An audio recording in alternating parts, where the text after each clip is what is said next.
Business add অ্যাকাউন্টে চলে আসলো, আসার পরে এই যে এখানে আমার যেই অ্যাড গুলো আগে ছাড়া ছিল সেগুলো জাস্ট এখানে শো করছে। এগুলো লোডটা শেষ হ্যাঁ লোড শেষ হয়েছে।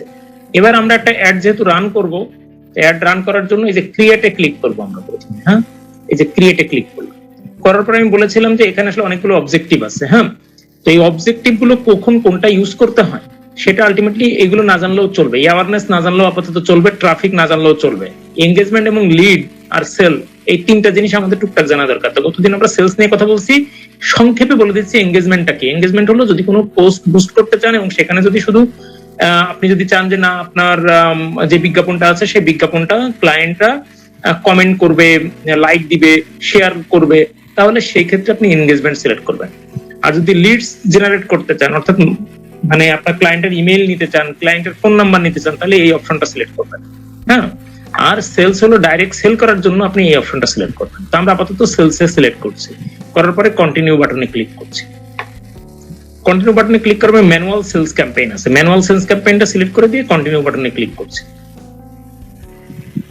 এই যে দেখেন এখানে আমাদের কয়টা জিনিস তৈরি হলো, একটি হলো সেলস ক্যাম্পেইন, আরেকটা হলো অ্যাড সেট, আরেকটা হলো অ্যাড।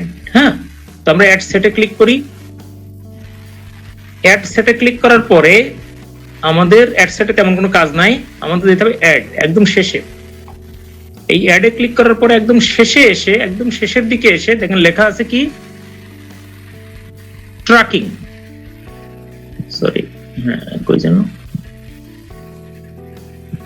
যে একদম শেষে, সরি একটু সময় দেন, ডেস্টিনেশন অপটিমাইজেশন, হ্যাঁ ঠিক আছে।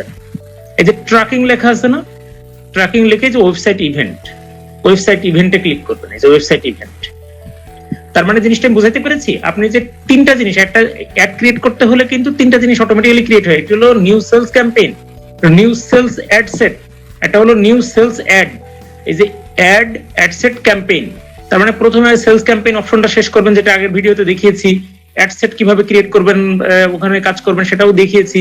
এই সেলস অ্যাড এটার উপর থেকে কিভাবে কাজ করতে করতে আসবেন সব কিন্তু দেখিয়েছি, উপর থেকে কিভাবে কাজ করবেন সব কিন্তু আমি দেখিয়েছি। ঠিক আছে, দেখার পরে একদম শেষে আসবেন, একদম শেষে যখন সাবমিটে পাবলিশে ক্লিক করবেন যে জায়গাটাতে, তার একটু আগে যে ট্র্যাকিং লেখা আছে এখানে লেখা আছে ওয়েবসাইট ইভেন্ট। এখানে কিন্তু আপনি যে পিক্সেল গুলো ক্রিয়েট করে রেখেছেন সেই পিক্সেল গুলো এখানে দেখা যাচ্ছে। এখানে আইটি ভিলেজ পার্ক নাম করে যে পিক্সেলটা আপনি ক্রিয়েট করেছিলেন সেটা কিন্তু এখানে এই যে দেখা যাচ্ছে কিছু। এখানে আপনি এই জিনিসটা সিলেক্ট করে দিবেন, যেই পিক্সেলটা আপনি এতক্ষণে ওই ল্যান্ডিং পেজে বিভিন্ন ইভেন্টের মাধ্যমে সেটআপ কমপ্লিট করলেন কষ্ট মষ্ট করে, ওই জিনিসটা জাস্ট এখানে সিলেক্ট করে দিবেন। দিয়ে এই টোটাল সবকিছু রেডি হয়ে গেলে, কমপ্লিট হয়ে গেলে দেন আপনি এখানে পাবলিশটা করবেন। দিলেই আপনার এই পিক্সেলটা তখন কাজ করা শুরু করবে। ওই অ্যাডভার্টাইজমেন্টটা দেখে যতজন আপনার ওই এই পৃষ্ঠায় এসে যতজন ভিজিট করবে তাদের ডাটাগুলো সব ট্র্যাকিং করা শুরু করবে। এখন কথা হলো যে ডাটা ট্র্যাকিং করছে, এখন আপনি মনে করেন যে এখানে বাজেট দিয়েছেন, এখানে সাপোজ এই অ্যাডভার্টাইজমেন্টটাতে বাজেট দিয়েছেন আপনি, সাপোজ বাজেট দিয়েছেন প্রতিদিন $20 করে বাজেট দিয়েছেন, আপনি 5 দিন $100 আপনি খরচ করবেন। তাহলে আপনি $20 করে যদি বাজেট দেন, তাহলে এই যে দেখেন এই যে কতজন করে আপনার এই কনভার্সন হবে,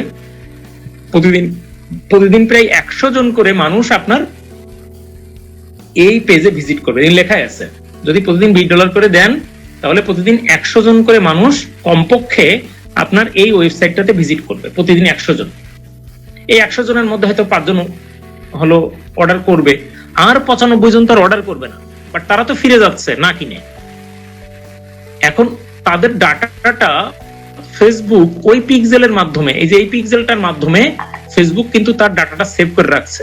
পরবর্তীতে যখন আপনি অ্যাড আবার রান করবেন তখন ওই 100 জন মানুষ প্রতিদিন যে ভিজিট করছিল, 5 দিনে 500 জন মানুষ ভিজিট করেছে, যারা অলরেডি ওইখানে অলরেডি কেবল কিনবে করতেছিল, কেনার কাছাকাছি গেছিল বাট না কিনে ফিরে চলে গেছে 95 জন পার ডে, সেগুলোরে টার্গেট করে আমরা পরবর্তীতে আবার অ্যাড ছাড়তে পারবো।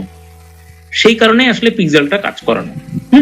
তো এই পিক্সেলটা অলরেডি এভাবে পাবলিশ করে দিলে পিক্সেলটা কাজ করা শুরু করে দিবে।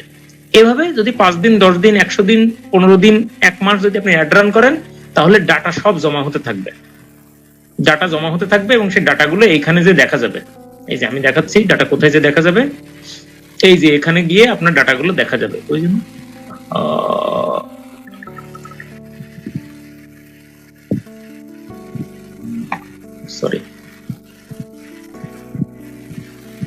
এই যে এখানে আপনার ডাটাগুলো শো করবে, এই যে এখানে যে কত তারিখে কতটা ডাটা, এই যে এখানে লেখা আছে ওয়েবসাইট 82, টোটাল ইভেন্ট 82, যে কতজন কত ডাটা কোন জায়গা দিয়ে কি করলো না করলো, এই যে টোটাল পেজ ভিউ করেছে 987 জন, ভিউ কন্টেন্ট করেছে 217 জন, 136 জন, এরকম বিভিন্ন জিনিস কোন অপশনে কি কি করেছে সব ডাটা আপনি আপনার চোখের সামনে দেখতে পাবেন।